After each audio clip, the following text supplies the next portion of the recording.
Hello wrestling lovers, welcome to wrestling lovers network. শেষ হয়েছে এই সপ্তাহের মানডে নাইট র, আর এই ভিডিওতে এই সপ্তাহের মানডে নাইট র এর সম্পূর্ণ রিভিউ করব। ভিডিও ভালো লাগলে ভিডিওতে লাইক দিবেন, চ্যানেলে নতুন হয়ে থাকলে চ্যানেলটি সাবস্ক্রাইব করে দিবেন। এই সপ্তাহের মানডে নাইট র এর প্রথমেই আমরা দ্য ভিশনকে দেখতে পাই। দ্য ভিশন কিন্তু অনেক হাসি খুশি ছিল, যেহেতু সেথ রলিন্স ক্রাউন জুয়েলে কডি রোডসকে হারিয়ে সে নতুন ক্রাউন জুয়েল চ্যাম্পিয়ন হয়েছে। তো সে কিন্তু নিজেকে নিয়ে অনেক প্রাউড ফিল করতেছিল, সে কিন্তু অনেক হাসি খুশি ছিল। আর শুধু সেথ রলিন্স কিন্তু একা না, পুরা ভিশনই কিন্তু অনেক হাসি খুশি ছিল।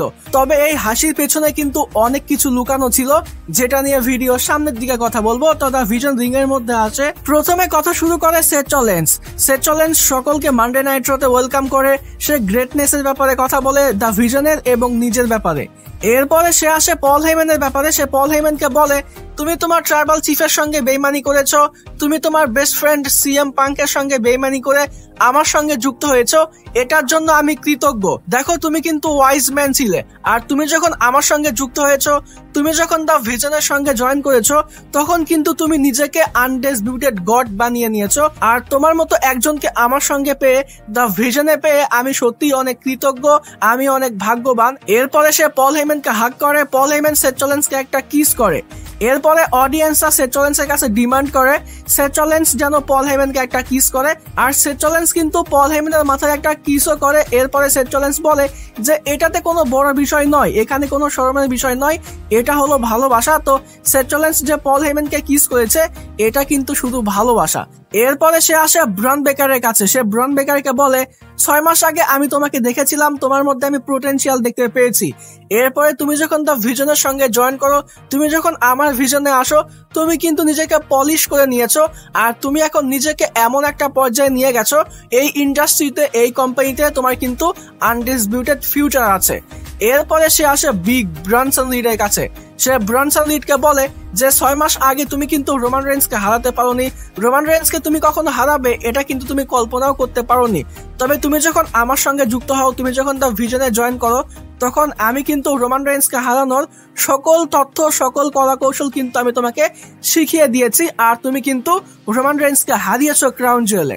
আর তুমি যে রোমান রেইন্সকে শুধু হারিয়েছো বিষয়টা কিন্তু এরকম না, তুমি রোমান রেইন্সকে একেবারে ডিস্ট্রয় করে দিয়েছো, তুমি রোমান রেইন্সকে ইম্বারেস করেছো। আর now you are the new tribal chief. এরপরে পল হেইম্যান এবং ব্রনসন রিড দুজনেই কিন্তু উইথ ওয়ান সাইন করে। আর এখানে সব থেকে শকিং বিষয় হলো, অডিয়েন্সরাও কিন্তু এখানে ব্রনসন রিডকে অ্যাকনলেজ করে, তারাও কিন্তু উইথ ওয়ান সাইন করে। আর তারা কিন্তু এখানে ব্রনসন রিড এই সংটাও গায়, যেটা কিন্তু আমরা ক্রাউন জুয়েলে দেখতে পাইনি। অবভিয়াসলি রোমান রেইন্সের সামনে যেই দাঁড়াক না কেন, সেখানে রোমান রেইন্সের সামনে কিন্তু অন্য কোনো সুপারস্টার পপ পাবে না, সাপোর্ট পাবে না, এটা কিন্তু নর্মাল বিষয়। তো ক্রাউন জুয়েলে কিন্তু রোমান রেইন্সের সামনে ব্রন বেকার মোটেও সাপোর্ট পায়নি। তবে এ সপ্তাহের মানডে নাইট রতে ব্রন বেকার কিন্তু সাপোর্ট পেয়েছে। এই সপ্তাহের মানডে নাইট র বলতে আমার কষ্ট হচ্ছে, তবে কিছু করার নাই, কারণ এই সপ্তাহের মানডে নাইট র আসলেই কিন্তু মানডেতেই হয়েছে। তবে আগামী সপ্তাহ থেকে সবকিছু কিন্তু আবারও নর্মাল হয়ে যাবে, তখন আমি ভিডিওতে বলবো যে আজকের মানডে নাইট র। তো এই সপ্তাহের মানডে নাইট র বলতে একটু কষ্ট হচ্ছে, তবে আপনারা অ্যাডজাস্ট করে নিবেন। এরপরে সেথ রলিন্স দুইটা প্রশ্ন করে। সেথ রলিন্স বলে যে কে greatest world heavyweight champion of all time, আর পরক্ষণেই সে বলে দ্বিতীয় প্রশ্ন যে কেন সেটা আমি। তো সেথ রলিন্স এখানে নিজেই প্রশ্ন করে এবং নিজেই কিন্তু উত্তর দিয়ে দেয়। সেথ রলিন্স নিজেই প্রশ্ন করে যে কে greatest world heavyweight champion of all time, আবার সে নিজেই বলে যে সেটা আমি কেন।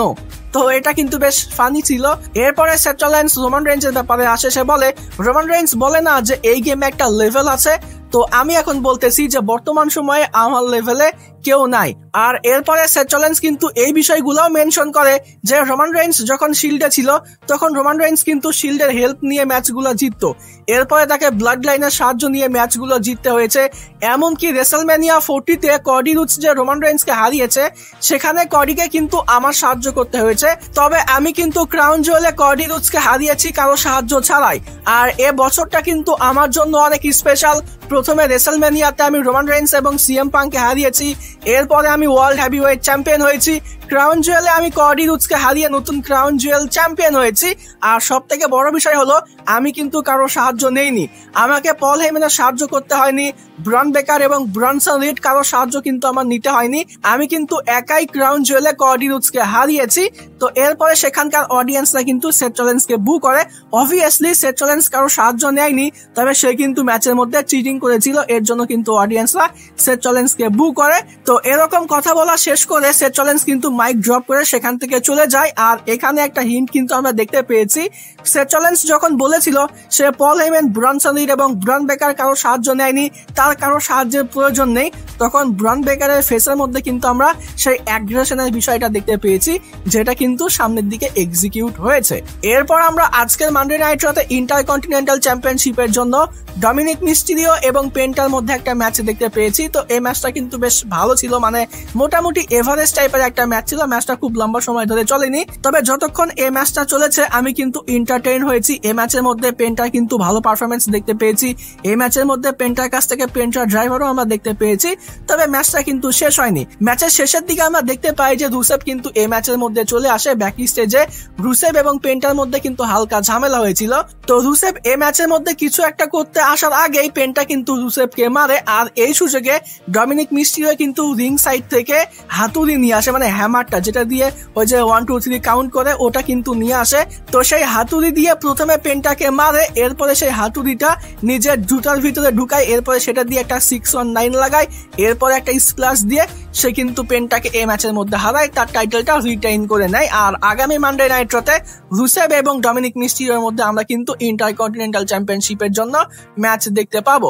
তো এই ম্যাচের এন্ডিংটা কিন্তু আমার কাছে বেশ ভালো লেগেছে। ডমিনিক মিস্টিরিও যে আসলে একটা লেজেন্ডারি লেভেলের হিল হয়ে উঠতেছে, এটা কিন্তু তার ম্যাচগুলো দেখলে বোঝা যায়। তো আমি কিন্তু এন্ডিংটা অনেক বেশি এনজয় করেছি। এরপর আমরা ব্যাকি স্টেজে আসকা এবং কাইরি সেনের মধ্যে একটা সেগমেন্ট দেখতে পাই। ক্রাউন জুয়েল আসকা এবং কাইরি সেন যে রিয়া রিপ্লি এবং ইয়ো স্কাইয়ের কাছে হেরেছে, তো সকল দোষ কিন্তু আসকা কাইরি সেনের উপরে চাপিয়ে দেয়।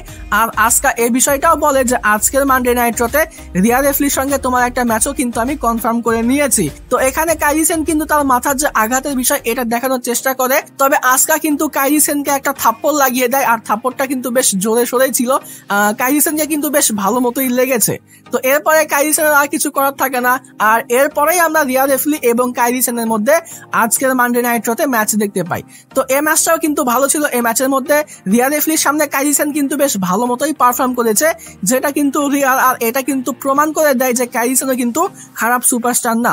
রিয়া রিপ্লি এই ম্যাচের মধ্যে ভালো পারফর্ম করে, রিয়া রিপ্লি শেষে গিয়ে তার ফিনিশার হিট করে সে কিন্তু কাইরি সেনকে এই ম্যাচের মধ্যে হারিয়ে দেয়। এই ম্যাচ চলাকালীন সময়ে রিং সাইডে আসকা ছিল, আসকা কিন্তু এই ম্যাচের মধ্যে ঝামেলা করার চেষ্টা করে, তবে ইয়ো স্কাইও কিন্তু রিং সাইডে ছিল, সে কিন্তু তেমন ঝামেলা করতে দেয় না। তো এই ম্যাচটা শেষ হয়ে যাওয়ার পরে আসকা কিন্তু ইয়ো স্কাইয়ের উপরে অ্যাটাক করে। রিয়া রিপ্লি এসে যখন ইয়ো স্কাইকে বাঁচায়, সে যখন আসকার উপরে অ্যাটাক করতে থাকে, তখন কিন্তু কাইরি সেন আবার ক্যান্ডু স্টিক নিয়ে এসে রিয়া রিপ্লির উপরে অ্যাটাক করে দেয়। তো আসকা এবং কাইরি সেন দুজনে মিলে কিন্তু রিয়া রিপ্লি এবং ইয়ো স্কাইকে আজকের মানডে নাইট রতেও মেরেছে। এরপর আমরা ব্যাক স্টেজে উসোসের একটা সেগমেন্ট দেখতে পাই। জিমি উসো সেই ক্রাউন জুয়েলে রোমান রেইন্সের হারের বিষয়টা নিয়ে কথা বলে যে আমরা তো গিয়েছিলাম রোমান রেইন্সকে হেল্প করার জন্য, তবে রোমান রেইন্স আমাদেরকে ভুল বুঝলো। তো যে উসো এখানে জিমি উসোকে বলে যে তুমি এখনো রোমান রেইন্সের বিষয়টা নিয়েই পড়ে আছো, তুমি রোমানকে চেনো না, রোমান রেইন্সের কাছে যেটা সঠিক মনে হয় রোমান রেইন্স সেটাই করে, রোমান রেইন্স শুধুমাত্র নিজেকে নিয়েই ভাবে, আর আমাদেরও সেটাই করা উচিত। তো যে উসোর এরকম কথা শুনে জিমি উসো কিন্তু হার্ড হয়। জিমি উসো এখানে যে উসোকে বলে যে ও তো আমাদের কাজিন, ও তো আমাদের ভাই, তুমি তো আগে এরকম ছিলে না, তুমি রোমান রেইন্সকে নিয়ে এরকম কেন কথা বলতেছো। তো জিমি উসো এখানে কিন্তু আসলেই কষ্ট পায়। জিমি উসো এখানে রোমানকেও ছাড়তে পারতেছে না, যে কেউ ছাড়তে পারতেছে না, দুজনের মাঝখানে পড়ে জিমি উসোই কিন্তু বারে বারে মার খায়, বারে বারে কষ্ট পায়। তো জিমি উসোর বিষয়টা নিয়ে বুঝলাম না, জিমি উসোকে কোম্পানি ভালো বুকিংও করে না, আবার গল্পগুলোর মধ্যেও জিমি উসোকেই কিন্তু সব থেকে বেশি দুর্বল দেখানো হয়। এরপরে যে উসো জিমি উসোকে বলে যে দেখো আমি তোমাকে অ্যাপ্রিসিয়েট করি, তুমি ভিশনের পেছনে লেগে আছো, তবে আজকের মানডে নাইট রয়ের মেইন ইভেন্টে ওয়ার্ল্ড হেভিওয়েট চ্যাম্পিয়নশিপের জন্য আমার একটা নাম্বার 1 কন্টেন্ডারশিপের ম্যাচ আছে, আমি তার আগে আলাদা কোনো ঝামেলার মধ্যে পড়তে চাচ্ছি না। তো জিমি উসো এখানে জে উসোকে বলে যে তুমি আমাকে কি বললে যে আমি একা ভিশনকে সামলাতে পারবো না, তুমি দেখো আমি আমার বিজনেসটা একাই সামলে নিব। তো এখানে জিমি উসো কিন্তু আজকে একটু শক্ত হয়েছে।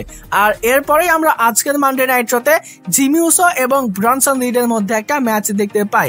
আর এই ম্যাচের ব্যাপারে আলাদা করে কি বলবো, পুরো ম্যাচেই কিন্তু ব্রনসন রিড জিমি উসোর উপরে ডমিনেট করেছে। আর ক্রাউন জুয়েলে ব্রন বেকার জিমি উসোকে যে একটা স্পিয়ার লাগিয়েছিল, তো সেটার জন্য সে কিন্তু তার পুরো রিপকে একদম র্যাপিং করে নিয়ে আসছিল। একবার সে একটা সামওয়ান ড্রপের জন্য যায়, তবে তার ইনজুরির কারণে সে কিন্তু সামওয়ান ড্রপ হিট করতে পারে না। এরপরে জিমি উসোর কাছ থেকে সুন্দর একটা মুভ আমরা দেখতে পাই, তবে শেষ পর্যন্ত ব্রনসন রিড কিন্তু সুনামি হিট করে জিমি উসোকে হারিয়ে দেয়। আর এই ম্যাচটা শেষ হয়ে যাওয়ার পরে সেখানে কিন্তু ব্রন বেকার চলে আসে। ব্রন বেকার এসে জিমি উসোকে একটা স্পিয়ার লাগায়, এরপরে আরো একটা স্পিয়ার লাগায়, 3 নাম্বার স্পিয়ারের জন্য যায়, মানে যেটা রিং সাইডে ব্রেকেটের উপরে। তবে সেখানে কিন্তু জে উসো চলে আসে, জে উসো এসে কিন্তু এখানে ব্রনসন রিড এবং ব্রন বেকারকে মেরে সেখান থেকে তাড়িয়ে দেয়। এখানে জিমি উসোকে সেভ করে নেয়। সে এখানে জিমি উসোকে বলে যে আমি তোমাকে বলেছিলাম যে আমি কোনো ঝামেলার মধ্যে পড়তে চাচ্ছি না, মানে তাদের মধ্যে হালকা টেনশন কিন্তু এখানেও দেখানো হয়েছে। আর জে উসোর যে হেল্পটা ছিল এটা কিন্তু তেমন আহামরি কোনো হেল্প আমি মনে করি না, মানে নর্মাল টাইপের একটা হেল্প কিন্তু ছিল।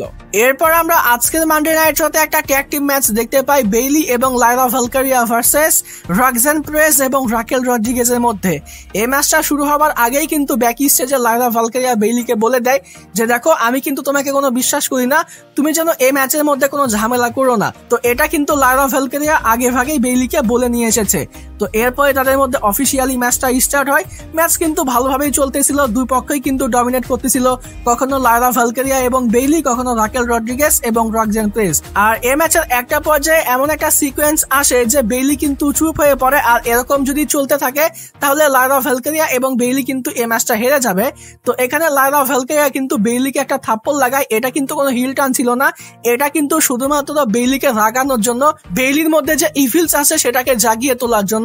তো এখানে লাইরা ভালকারিয়া বেইলিকে যখন থাপ্পড়টা লাগায় তখন বেইলি কিন্তু একেবারে পাগল হয়ে যায়। আর একাই সে কিন্তু রক্সান প্রেস এবং রাকেল রড্রিগেজ দুজনকে মেরে মুড়ে একদম শেষ করে দেয়। সে একটা এলবো এরপরে ফিনিশার হিট করে তারা কিন্তু এই ম্যাচটা জিতে যায়। তো এখানে বেইলি কিন্তু পাগল হয়ে একাই পুরো টিমকে মেরে সে কিন্তু এই ম্যাচে ভিক্টরি নিয়ে এসেছে। এরপরে একে অপরকে হাক করে, মানে তাদের মধ্যে কোনো ঝামেলা নাই, এটাই কিন্তু আমরা দেখতে পেয়েছি।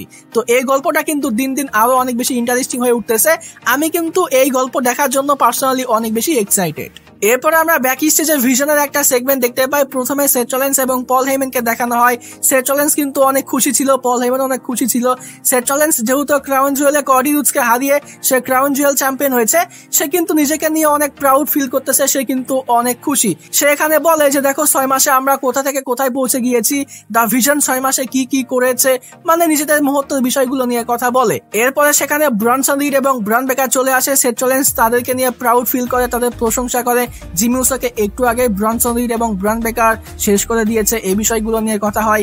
আর এরপরে বলে যে দেখো 6 মাসে তোমরা কোথায় নিজেদেরকে নিয়ে এসেছো, 6 মাসে এই ভিশন কোথায় চলে এসেছে, আর আগামী 6 মাসে দেখো ভিশন কোথা থেকে আরো কোথায় পৌঁছে যায়। এরপরে সে বেকি লেন্স নিজের বাচ্চার কথা বলে, নিজের ক্রাউন জুয়েল চ্যাম্পিয়নশিপের কথা বলে, মানে এরকম টাইপের একটা সেগমেন্ট আমরা দেখতে পাই। শেষে গিয়ে সেথ রলিন্স এমন একটা লাইন বলে যেই লাইনটা হয়তোবার সেথ রলিন্সের বলা উচিত ছিল না।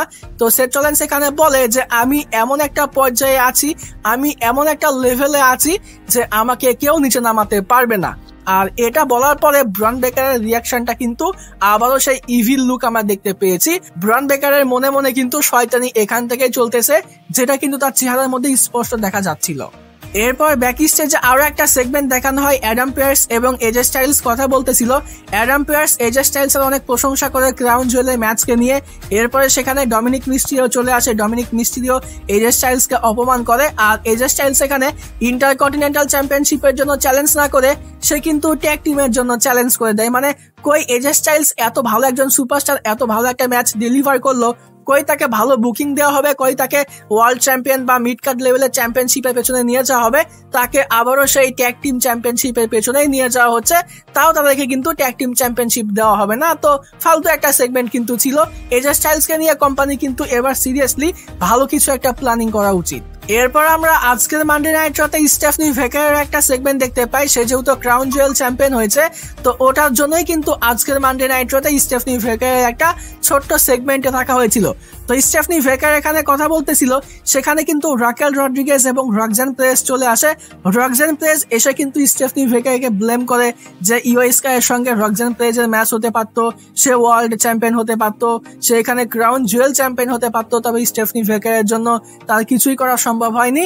এরপরে সে কিন্তু ওয়ার্ল্ড চ্যাম্পিয়নশিপের জন্য স্টেফনি ভেকারকে চ্যালেঞ্জও করে দেয়। স্টেফনি ভেকার কিন্তু এখানে রক্সান পেরেজকে তেমন পাত্তা দেয় না, তো হয়তোবা আমরা তাদের মধ্যে একটা ম্যাচও দেখতে পেতে পারি ইন ফিউচার। এরপর আমরা আজকের মানডে নাইট রয়ের মেইন ইভেন্টে ওয়ার্ল্ড হেভিওয়েট চ্যাম্পিয়নশিপের নাম্বার 1 কন্টেন্ডারশিপের জন্য একটা ট্রিপল থ্রেট ম্যাচ দেখতে পাই জে উসো, এলএ নাইট এবং সিএম পাঙ্কের মধ্যে। ম্যাচটা স্টার্ট হওয়ার সঙ্গে সঙ্গেই কিন্তু একে অপরের উপরে অ্যাটাক করতে থাকে, কারণ সবাই কিন্তু ওয়ার্ল্ড হেভিওয়েট চ্যাম্পিয়ন হতে চায়, সবাই কিন্তু চ্যাম্পিয়ন হওয়ার জন্য ডেসপারেট। আর ম্যাচের শুরুতেই কিন্তু সিএম পাঙ্ক একটা জিটিএস লাগানোর চেষ্টা করে, তবে সেটা কিন্তু এক্সিকিউট হয় না। জেউসের কাছ থেকে আমরা সুপার কিক দেখতে পাই। আর এরপরে এই ম্যাচের মধ্যে এমন একটা সিকোয়েন্স আসে যে এলএ নাইট এবং জেউসো সিএম পাঙ্কে কিন্তু রোপের সঙ্গে ফেসে নেয়। এরপরে একবার জেউসো একবার এলএ নাইট মারতে থাকে, একবার ইট একবার ইয়া, একবার ইট একবার ইয়া, এই টাইপের একটা ফানি সিকোয়েন্স কিন্তু আমরা এই ম্যাচের মধ্যে দেখতে পাই। জেউসের কাছ থেকে আমরা সামোয়ান ড্রপ দেখতে পাই, সিএম পাঙ্কের কাছ থেকে নেট ব্রেকার দেখতে পাই, সিএম পাঙ্ক একটা এলবো হিট করে এলএ নাইটকে, এরপরে সিএম পাঙ্ক একটা জিটিএস হিট করার জন্য যায়, তবে এলএ নাইট কিন্তু কাউন্টার করে সিএম পাঙ্ক এবং জেউসো দুজনকে ডাবল ডিডি এরপর ডাবল এলবো হিট করে, তো যেটাও কিন্তু এই ম্যাচের মধ্যে ভালো লেগেছে। এরপরে রিং সাইডে এলএ নাইট কিন্তু সিএম পাঙ্কে একটা নেট ব্রেকার হিট করে, এরপর এলএ নাইটের কাছ থেকে কিন্তু আমরা ফিনিশার দেখতে পাই। এলএ নাইট কিন্তু বিএফটি হিট করে সিএম পাঙ্কে, বাট জেউসে কিন্তু ম্যাচটাকে সেভ করে নেয়। এরকম তাদের মধ্যে কিন্তু ফাইটিং চলতেই থাকে। শেষে গিয়ে সিএম পাঙ্ক জেউসোকে একটা জিটিএস হিট করে এবং সে কিন্তু এই ম্যাচটা জিতে যায়। সে কিন্তু ওয়ার্ল্ড হেভিওয়েট চ্যাম্পিয়নশিপের জন্য নাম্বার 1 কন্টেন্ডার হয়ে যায়। ম্যাচ শেষে সে কিন্তু সেলিব্রেট করে, সেখানে কিন্তু দ্য ভিশন চলে আসে। সে চ্যালেঞ্জ কিন্তু তার পুরো দলবল নিয়ে সেখানে চলে আসে। প্রথমে এখানে ব্রন বেকার কিন্তু জেউসোকে একটা মারাত্মক লেভেলের সুপার স্পেয়ার হিট করে, এরপরে এলএ নাইটকেও একটা স্পেয়ার লাগায়। এরপর ব্রনসন রিড এবং ব্রন বেকার দুজনে রিং এর মধ্যে গিয়ে সিএম পাঙ্কে মারতে থাকে। প্রথমে ব্রন বেকার একটা স্পেয়ার হিট করে সিএম পাঙ্কে, এরপরে ব্রনসন রিডও কিন্তু একটা সুনামি হিট করে সিএম পাঙ্কে। এরপরে সেট চ্যালেঞ্জ ট্র্যাশ টকিং করে সিএম পাঙ্কের সঙ্গে। সে বলে যে তুমি কখনোই ওয়ার্ল্ডের চ্যাম্পিয়ন হতে পারবে না, এই চ্যাম্পিয়নশিপটা আমার, তুমি কখনোই আমাকে হারাতে পারবে না, আমার থেকে কখনোই ওয়ার্ল্ডের চ্যাম্পিয়নশিপটা নিতে পারবে না। এরপরে সিএম পাঙ্কে রিং থেকে বের করা হয় আর ব্রন বেকার কিন্তু রিং এর কর্নারে চলে যায়। আর এরপরে আমরা শকিং একটা সিকোয়েন্স দেখতে পাই, শকিং একটা মোমেন্ট দেখতে পাই। তো বিষয়টা হলো রিং এর কর্নার থেকে ব্রন বেকার কিন্তু সেট চ্যালেঞ্জকে তাগড়া লেভেলের একটা স্পেয়ার হিট করে। এরপরে ব্রনসন রিডও কিন্তু ব্রন বেকারের কথাই সেট চ্যালেঞ্জকে একটা সুনামি হিট করে। পল হেইম্যান একটু শক হয়ে যায় যে এটা আসলে কি হচ্ছে। আমরা সকলেই কিন্তু অবাক হয়েছি যে এটা আসলে কি হচ্ছে, এটা যে ঘটবে তবে এত দ্রুত ঘটবে এটা কিন্তু আমরা আসলেই কেউ এক্সপেক্ট করতে পারিনি। তো এরপরে ব্রন বেকার পল হেইম্যানকে বলে যে তুমি সেট চ্যালেঞ্জকে বাঁচানোর চেষ্টা করো না, তুমিও আমার সঙ্গে চলে আসো। তো এভাবেই কিন্তু ব্রনসন রিড এবং ব্রন বেকার সেট চ্যালেঞ্জকে ডিস্ট্রয় করে দিয়েছে। দ্য ভিশনের কিন্তু অফিসিয়ালি ব্রেকআপ হয়ে গেছে। দ্য ভিশন আছে, তবে এখানে সেট চ্যালেঞ্জকে কিন্তু বের করা হয়েছে। এখন মেবি লিডার হিসেবে ব্রন বেকার চলবে আর তার আন্ডারে থাকবে ব্রনসন রিড। তো এভাবেই কিন্তু শকিং একটা এন্ডিং ঘটেছে এই সপ্তাহের মানডে নাইট রয়ের। তো ডিয়ার অডিয়েন্স, এই সপ্তাহের মানডে নাইট রয়ের শো আপনাদের কাছে কেমন লেগেছে কমেন্ট করে জানাতে পারেন। এই ভিডিও ভালো লাগলে ভিডিওতে লাইক দিবেন, চ্যানেলে নতুন হয়ে থাকলে চ্যানেলটি সাবস্ক্রাইব করে দিবেন। আজকের মতো এখানেই বিদায় নিচ্ছি। যাওয়ার আগে একটি কথাই বলতে চাই, যদি রেসলিং ভালোবাসো তাহলে আমরা সবাই এক টিম।